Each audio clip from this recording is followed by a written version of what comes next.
Hey everyone, I'm Jade. I bet you're looking for a quick fix. What is the secret to learning English quickly? Tell me, I want to know, I want to learn quickly. Well, allow me to tell you a story. In my story, there are two characters. We have young tortoise here and we have young hare here. And this is what happens in their story. So one day, Tortoise was walking home from school. And you can imagine it's going to take him a while, isn't it? He's just a tortoise, he only has little legs. But Tortoise doesn't mind because as he's walking home, he looks up into the trees, he can see the birds singing, the birds are chirping. If he looks to his right, he can see the slow, gentle river flowing. It's a nice journey. So anyway, Tortoise is walking home. But something disturbs him on his way home. Up comes young hare, bounding, bounding, bounding forwards to Tortoise. Ha ha ha, Tortoise, you're so slow. Every day I pass you and I can go home and I can come back to school and I can do that 20 times and you're still in the same place. Ha! So funny, silly slow Tortoise. Now this happened to poor Tortoise nearly every day on his way home from school.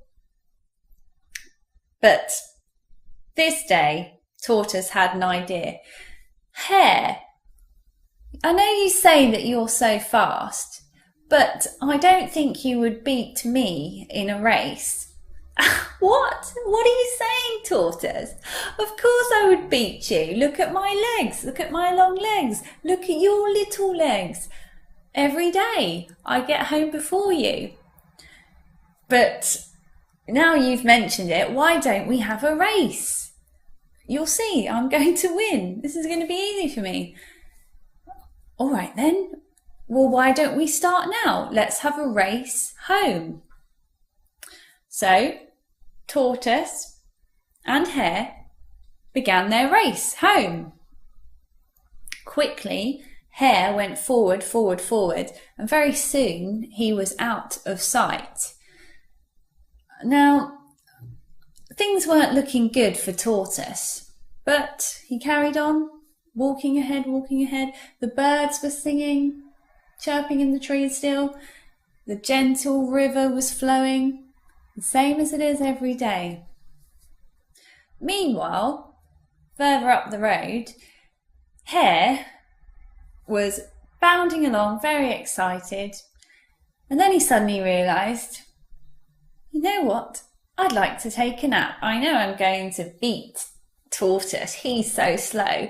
I'll just be able to rest by this rock, and then by the time I get up, Tortoise is still going to be back there. I'm going to win, of course. So Hare settled down by the rock and went to sleep. Same as every day, forward goes Tortoise, forward goes Tortoise. By now, the sun is setting. And Tortoise is close to home. He's just entering the village now and his house is very, very close. And who does he see lying by the road? It's Hare, of course. Hare is lying by the road. Just as I suspected. Every day when I go home, who do I see having a nap there? Ha ha ha. Tortoise takes a little pleased, self-satisfied chuckle to himself. Forward on, steadily passing by, he passes Hare. He gets home, and who is it that wins the race? Well then, of course, Hare wakes up, he sees that the sun's gone down, he thinks, oh, how long have I been sleeping? So he quickly bounds forward, bounds forward, bounds forward. And then he passes Tortoise's house and he sees his little smiling head sticking out the window. And at that moment, he realised that he lost the race. So there you go. Here's a story of tortoise and hare. What does it really mean? Does it mean that if you're slow and steady, you will win the race? Or does it mean if you're clever, you'll win the race? Well, either way, what I'm saying here is sometimes when you want to be fast at something, you're not really going about it in the most sustainable and long-term way. So what I'm talking about today is what is the fastest but best way for you to learn English. And if you're ready, let's do this and I'll share my ideas with you.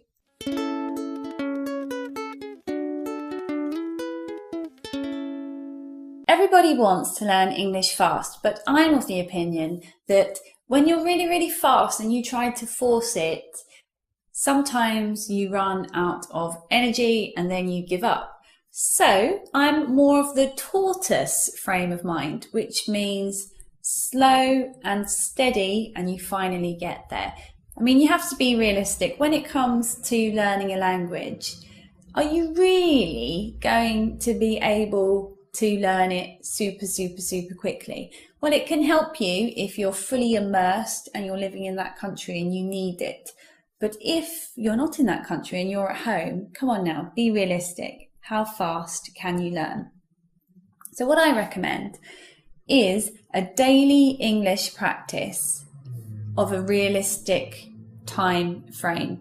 So if you're serious about your English, you can find 15 minutes a day or 20 minutes a day to dedicate to English. And it's something that you need to do every day.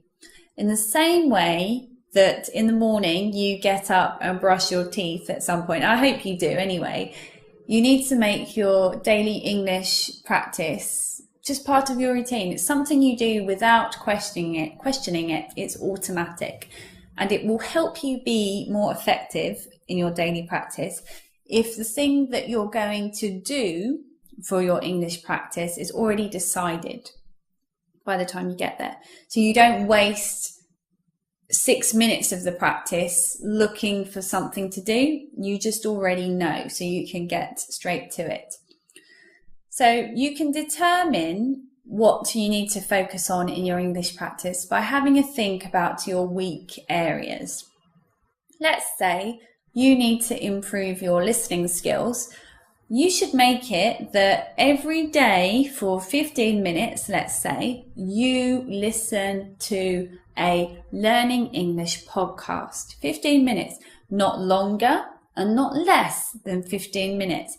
Or you have a routine where every day you're going to watch some YouTube videos like my channel, or Ingvid you could watch as well, because there are more than 600 lessons on there. You're definitely not going to run out of lessons on Ingvid in a hurry.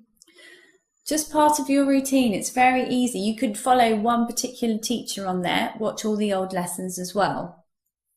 Take out the thinking time. Take out that energy wasting decision time. Just know what you're going to do. If you like to use books for your English study because that makes you feel like you're doing more, you can do every single page in a book and keep going. 15 minutes, 15 minutes, 15 minutes, 15 minutes until you finally reach the end of the book.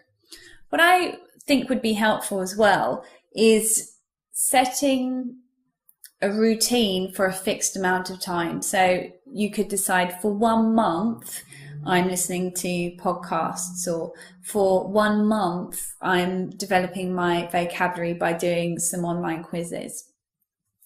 Just make it pretty standard. You know what? We're only talking about 15 minutes a day. How can 15 minutes of your day be really boring?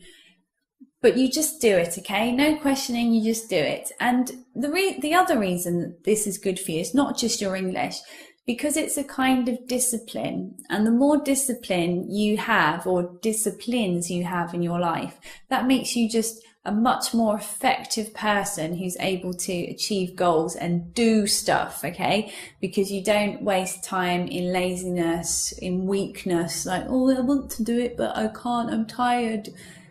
Discipline is something that improves and you get stronger the more disciplines you have in your life.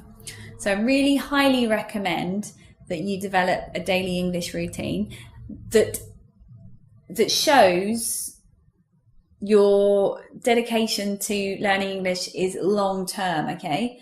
Long term, like the tortoise. It's not all this week, all your energy this week, but then running out of energy and not being bothered, and then doing something else next week that isn't related to English. Because that way, the hare way, you don't really get anywhere. You feel like you are because you put all your energy in at once, but you can't sustain it for a long time. For the long view, the long-term view, you have to be like the tortoise. So, before we finish, it's time for me to tell you about my mailing list. I'm in touch a couple of times a week with coaching advice, also motivational, inspirational messages to you, and I keep them short. So why not join, and you can find out what my coaching newsletter is all about. Also, take a look on my channel for more videos about accent, introverts, English, and what else do I do? Communication. I'd really appreciate it. So until next time, see you.